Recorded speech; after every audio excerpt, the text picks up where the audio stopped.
¿Puede un simple bloque de madera, un juguete de toda la vida, moldear la red neuronal de un futuro ingeniero de software mejor que el ordenador más caro del mundo? Uf, la verdad es que suena fuerte plantearlo así. Pues sí. A ver, a simple vista parece una locura. Pero hoy vamos a descubrir por qué la verdadera tecnología punta, la que de verdad opera dentro de un aula, suele ser la más antigua y, bueno, la más silenciosa. Y la más subestimada, sin duda alguna. Totalmente. Así que bienvenidos a este nuevo análisis a fondo. Y para intentar resolver esa aparente paradoja, nuestra exploración de hoy se sumerge de lleno en un documento analítico exhaustivo que, oye, acaba de salir a la luz. Es fresquísimo, sí. Exacto. Es un estudio fechado hoy mismo, 20 de abril de 2026. Proviene de la Universidad de los Andes, la UNANDES. Y fíjate, es un texto que no se queda para nada en la superficie de la pedagogía, sino que disecciona la anatomía de los materiales que usamos para aprender. Vale. Vamos a desgranar esto, porque es crucial entender que la misión de nuestra exploración de hoy no es hacer un simple inventario de material de papelería. Claro, no vamos a hacer una lista de la compra. Exacto. Ni tampoco vamos a repasar las especificaciones técnicas de, no sé, una pantalla interactiva de última generación. Lo que buscamos es comprender verdaderamente la arquitectura oculta del aprendizaje. Eso es. Y a mí, personalmente, me resulta fascinante pensar que los objetos físicos que pueblan una habitación actúan como, digamos, puentes estructurales. Puentes entre quien posee el conocimiento y quien intenta asimilarlo. Es una imagen muy potente. Y de hecho, la UNANDES establece una definición fundamental desde la mismísima primera página. O sea, dice que los recursos educativos son, ante todo, vías de comunicación e infraestructuras. Infraestructuras, claro. ¿Qué palabra más contundente para referirse a, por ejemplo, una tiza? Ya te digo, son literalmente el andamiaje del pensamiento. Y el documento es muy categórico al respecto.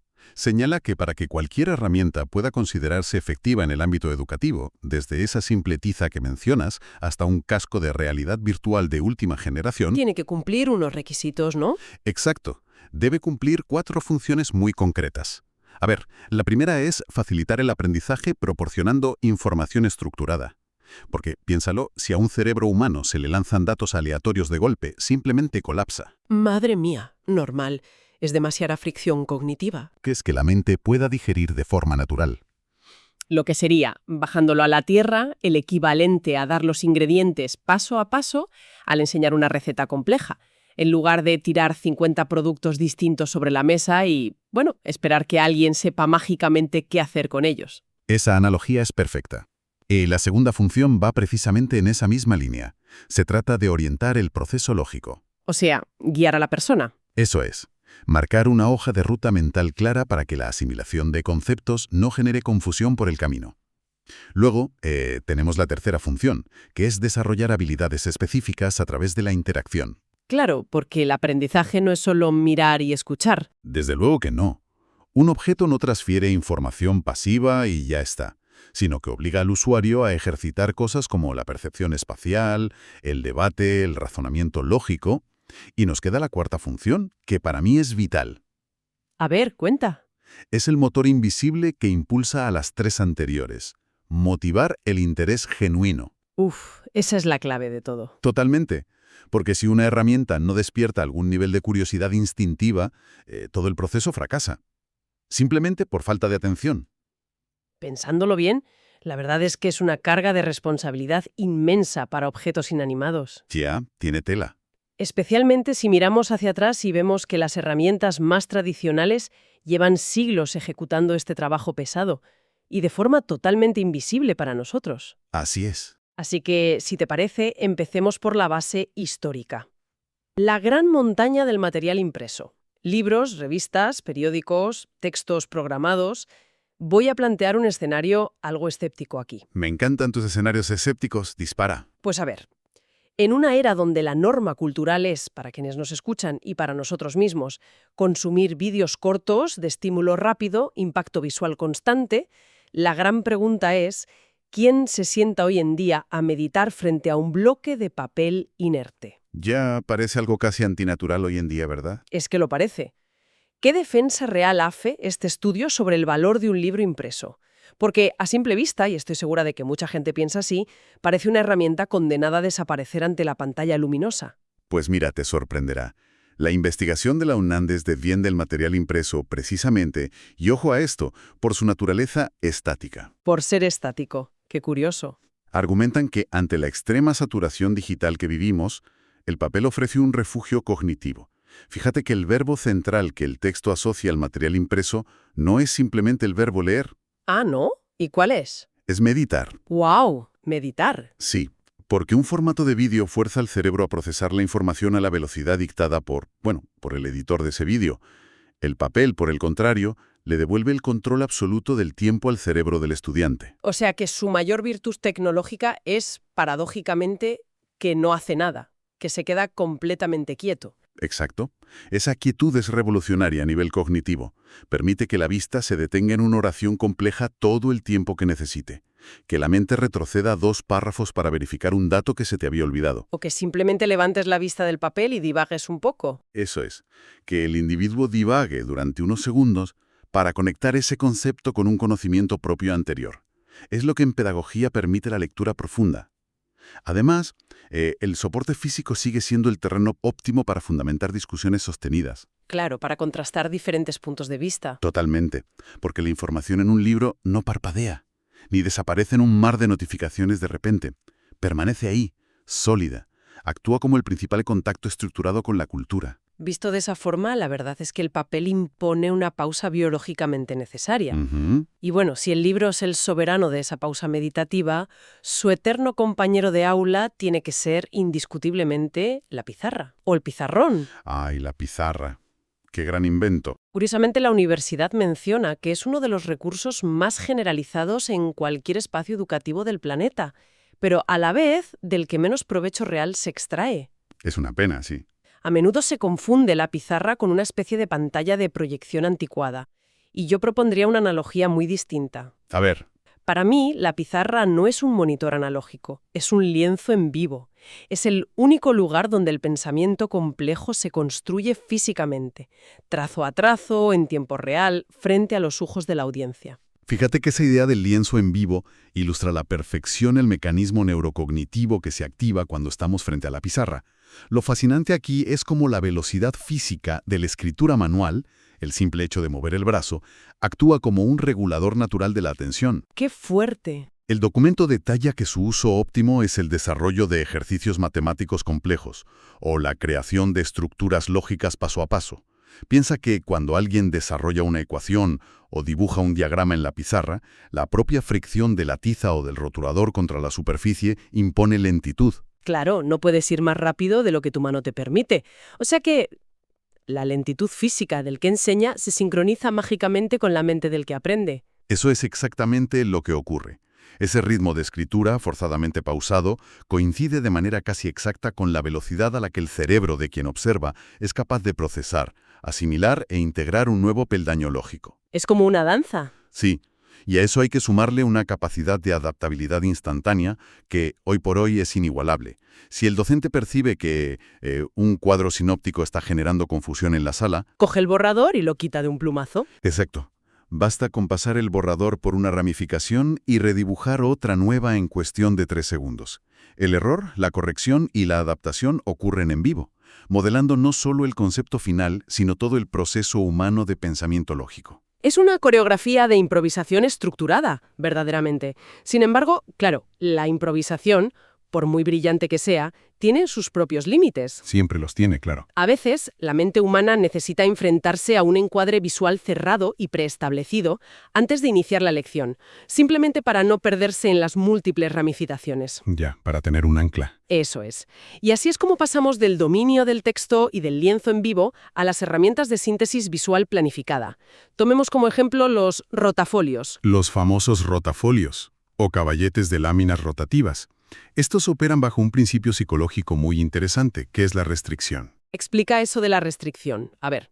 Pues, a diferencia del espacio casi infinito que ofrece una pizarra que puedes borrar y volver a usar una y otra vez sin límite, cada lámina del rotafolio impone un límite espacial estricto y además obliga a seguir un orden secuencial que ya está predefinido antes de empezar. O sea, te fuerza a ir al grano. Te fuerza a realizar un ejercicio de síntesis extrema cuando lo diseñas.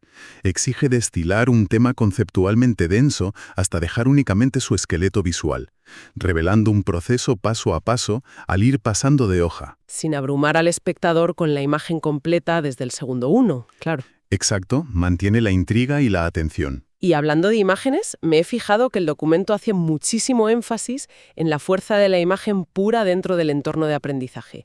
Fotografías, murales, grabados, ilustraciones súper detalladas. Tienen un poder inmenso. Es que muchas veces, y yo misma he caído en esto, existe la falsa percepción de que una fotografía histórica incrustada en un texto está ahí únicamente para dar un respiro a los ojos, como un elemento de decoración visual para que la página no quede tan aburrida. Pues el documento refuta esa idea por completo, y de forma muy contundente. Las ilustraciones bien empleadas cumplen una función de catálisis cognitiva. ¿Catálisis cognitiva? Suena importante. Lo es. Según la investigación, estas imágenes estimulan el interés inicial, fuerzan la observación detallada e interpretativa de la persona y, sobre todo, propician el comentario crítico y el debate. Claro, dan de qué hablar. Pensemos, por ejemplo, en una fotografía de archivo que muestre a niños trabajando en una fábrica textil en pleno siglo XIX. Esa imagen, con el hollín en las caras, las ropas rotas, no decora una página, detiene el tiempo. Provoca una sacudida real, una reacción visceral e inmediata frente al texto frío. Y obliga a quien la observa a cuestionar activamente el contexto que rodea esa escena. Impulsa la indagación sobre las condiciones de la época, sobre las leyes sociolaborales, la evolución de los derechos humanos. O sea, una buena imagen transforma una recepción pasiva de datos en una investigación interpretativa superactiva. Vale, y aquí es donde se pone realmente interesante. Uy, a ver. Porque si hablamos de otorgar contexto y de ubicar información compleja en la mente, tenemos que hablar obligatoriamente de los mapas. Un clásico absoluto. Ya ves. En la experiencia histórica de muchísimas aulas, parecía que la única función de un mapa era obligarte a memorizar capitales aburridas, o las altitudes de las cordilleras, que era un horror. Las famosas listas de ríos y montañas, sí. Exacto. Pero al leer el enfoque de la UNANDES, queda clarísimo que su función estructural es infinitamente más profunda. Si me permites la metáfora, yo diría que los mapas actúan como el verdadero GPS del contexto histórico. Oye, me gusta mucho eso del GPS histórico. Es que no están ahí solo para decirte en qué lugar físico está un país determinado. Están ahí para explicarte por qué las cosas sucedieron precisamente de esa manera en ese lugar exacto. Fíjate que esa metáfora del GPS conecta directamente con un principio evolutivo fundamental del cerebro humano. A nivel biológico, nuestra especie no ha evolucionado para memorizar listas abstractas de fechas, ni nombres de reyes, ni tratados comerciales. Claro, no estábamos programados para eso. Para nada.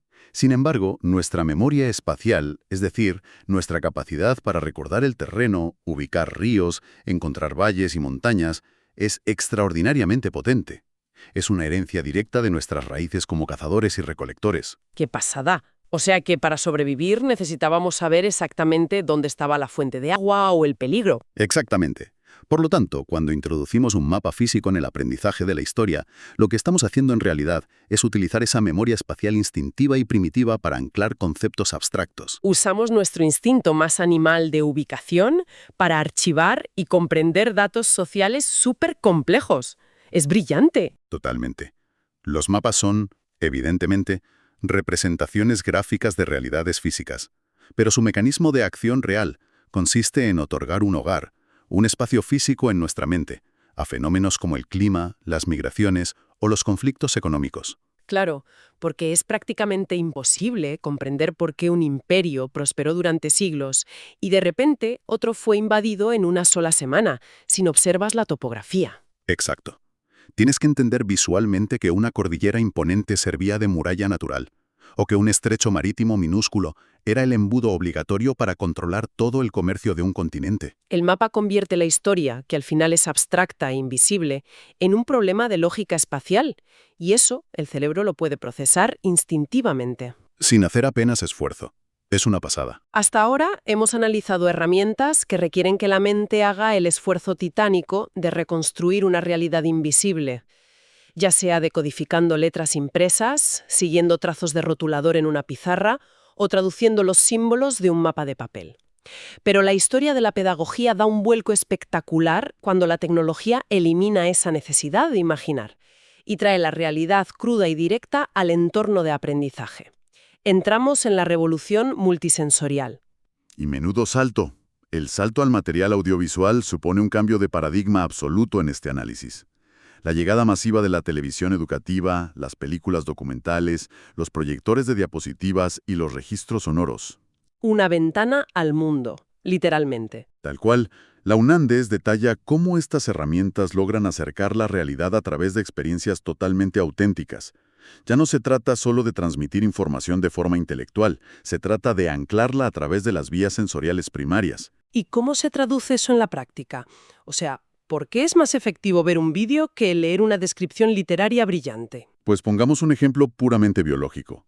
Si el tema de estudio es la sabana africana y el comportamiento de sus depredadores, leer en un texto cómo suena el rugido de un león exige un esfuerzo enorme de traducción imaginativa. Tienes que darle al coco para imaginarte ese sonido. Exacto. En cambio, ver y escuchar ese rugido con alta fidelidad en un documental genera una experiencia directa, casi visceral, que queda grabada a fuego en la memoria auditiva y visual. ¿Sin necesidad de imaginar nada? Además, hay un factor clave.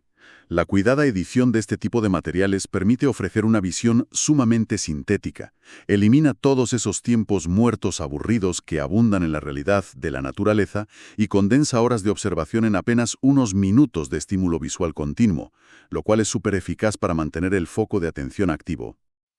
Y esto fue tan solo la primera fase, ojo, porque de ese impacto audiovisual clásico, el estudio nos arrastra hacia el ecosistema digital y tecnológico del presente.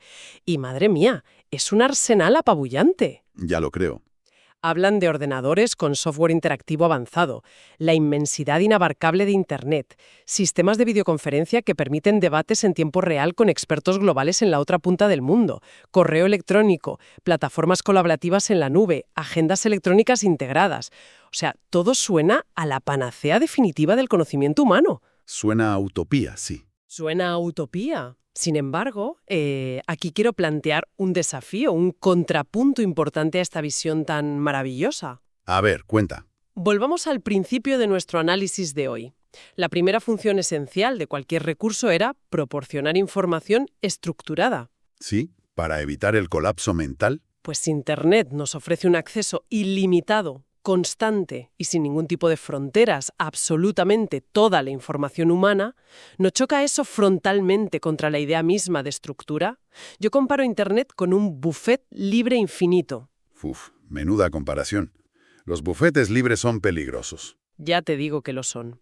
Para alguien que busca aprender, entrar en ese inmenso salón de banquetes de datos, sin un guía riguroso, suele terminar en una severa indigestión informativa, en pura distracción, y rara vez terminas con un conocimiento sólido y verdaderamente estructurado. Pues fíjate, ese desafío que planteas toca el nervio central del problema educativo contemporáneo. Si conectamos esto con el panorama general, vemos que la amenaza de esa indigestión de datos es muy real. Es que abrir 30 pestañas en el navegador no es aprender. Para nada. Una conexión a Internet sin un marco de diseño pedagógico detrás no es una herramienta educativa, es una fuente inagotable de ruido y entropía. Y es por este motivo exacto que el documento de la UNANDES rara vez menciona Internet de forma aislada.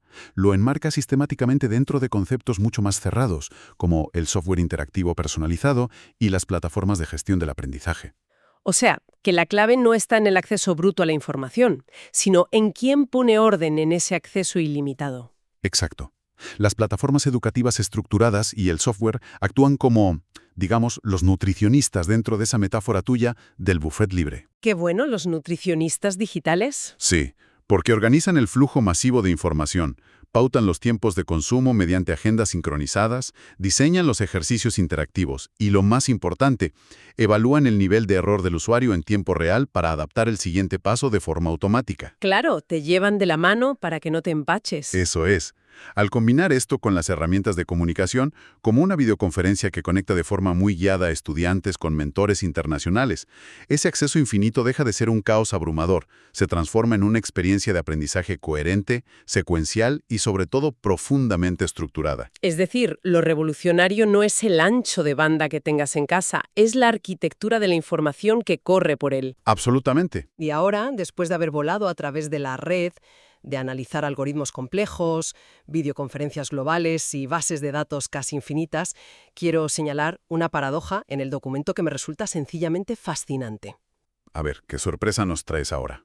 Resulta que las mentes más jóvenes, las personas que están en la etapa inicial de su educación, que son las mismas que están destinadas a heredar y dominar por completo esta hiperconectividad digital en el futuro, necesitan iniciar su viaje con los materiales más analógicos, primitivos y físicos que uno pueda imaginar.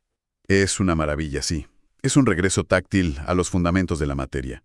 Porque para que un cerebro llegue a ser capaz de operar con conceptos abstractos de software o para navegar por redes globales en su vida adulta, primero, por pura biología, tiene que dominar empíricamente el mundo tridimensional. El mundo físico de toda la vida. Claro. Las herramientas táctiles del nivel inicial están diseñadas milimétricamente para construir la percepción espacial, la psicomotricidad fina y las dinámicas sociales desde sus cimientos más básicos. ¿Cómo qué, por ejemplo?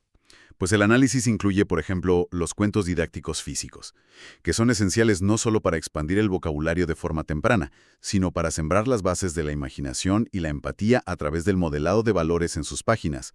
Y, por supuesto, los juegos de memoria. Que son un reto brutal a esas edades. Claro, porque funcionan como el primer gimnasio cognitivo real para entrenar la concentración prolongada y la retención visual. Y luego está el apartado que más me llama la atención personalmente, el de los objetos manipulables, los típicos bloques de construcción de madera o de plástico tipo Lego de toda la vida. Imprescindibles en cualquier aula infantil. A nivel superficial parecen un simple entretenimiento para pasar el rato, pero el texto subraya que fuerzan el desarrollo de la motricidad, el equilibrio y el pensamiento espacial tridimensional basado en la gravedad física real. Es que si pones un bloque mal, la torre se cae.